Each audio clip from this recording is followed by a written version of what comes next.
Tuwing nalalapit ang Kapaskuhan, karaniwan nang makikita sa mga lungsod sa Pampanga ang grupo ng mga katutubong Aita na bumababa para manlimos.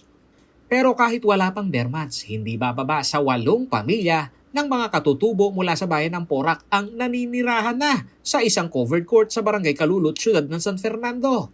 Nitong ika-13 ng Agosto, nakapanayam ng CLTV News si Jordan de la Cruz mula sa Barangay Villa Maria, Porac, Pampanga.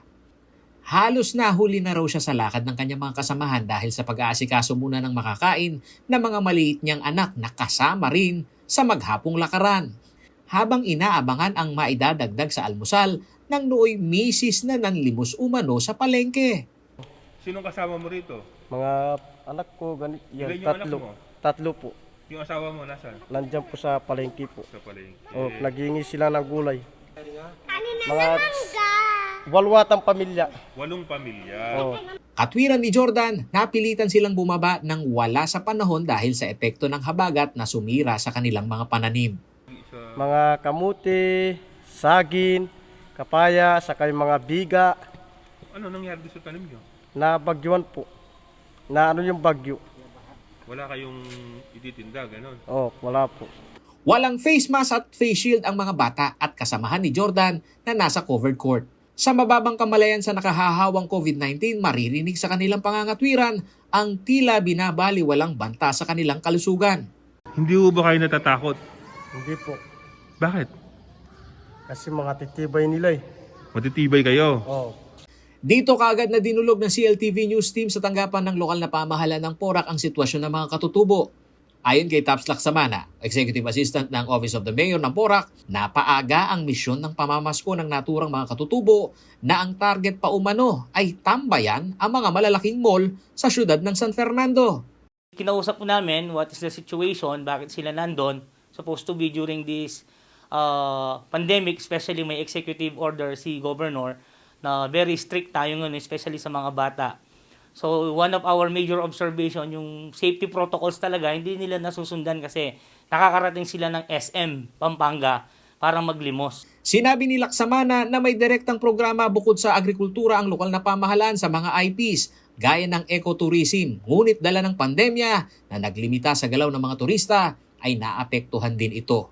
Magkagayunman ay pinilit pa rin umanong iniaangat ng lokal na pamahalaan ang kamalayan ng mga katutubong Aita upang huwag nang manlimos sa kalsada.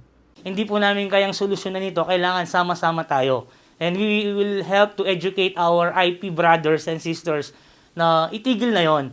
Okay? Pero syempre, hindi na po ganun kadali. We need to give a sustainable program. And nag-uumpisa na po kami. Okay? Especially po, ang ganda ng plano ni Mayor, we will open the tourism, the ecotourism of ancestral domain of Porac. Samantala, sa pagharap sa CLTV News ng tumatayong tribal leader representative sa konseho ng Porac na si Edwin Abuque, nanawagan ito sa publiko na huwag umanong konsintihin ang mga katutubong ginagawang kabuhayan ng panlilimos. Bibigyan nyo ng pera at bibigyan nyo ng bigas. Pero sa kapalit niyan, parang tinuturuan ng hindi maghanap ng buhay. Inamin niya na sa mga komunidad ng mga Aita sa bayan ng Porac, may mga tuluyan ng binali ang kahugalian na panlilimos. Ngunit mayroon pa rin umanon talagang matitigas ang ulo at nasanay sa madaling kita. Sa katotohanan po, sa Panguak at saka Diaz at saka Barangay Kamyas, wala na pong bumababa sa nakita namin kasi tatlong beses na po kami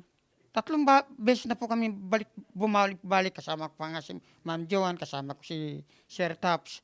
At ginawa naman namin yung responsibilidad namin. Kaya kanina sinabihan namin na bakit balik-balik na lang kami. Isang barangay na lang yung nakikita namin, yung Villa Maria. Wala sa kultura ng mga katutubong Aita ang panlilimos, ngunit tila naka-impluwensya din umano sa iilan sa kanila ang nakagawian ng iba na hindi hinuhuli sa kanilang panlilimos sa kalsada. Tinatanong ko naman kung halimbawa, bakit yung kultura natin walang ganun. Lagi sinasagot sa akin, bakit maraming nangihingi sa patag? Yung mga badyaw, bakit hindi inuhuli, bakit hindi sinasabihan? Samantala, nasa kakulangan naman umano ng barangay control point sa komunidad ng mga katutubong Aita kung bakit nakalusot ang mga kabarangay na maidalang bata para manlimos. Git ni Mayor Jing Capil, ang enforcement ng border control point ay kanila umanong pag-iigihan lalo na ngayong papalapit na ang panahon ng Pasko. Siguro ang gagawin namin, magkikipag-coordinate sa ating mga barangay officials na kailangan kumuha muna sila ng permit kung saan man sila pupunta o kung saan nila dadalhin yung mga bata.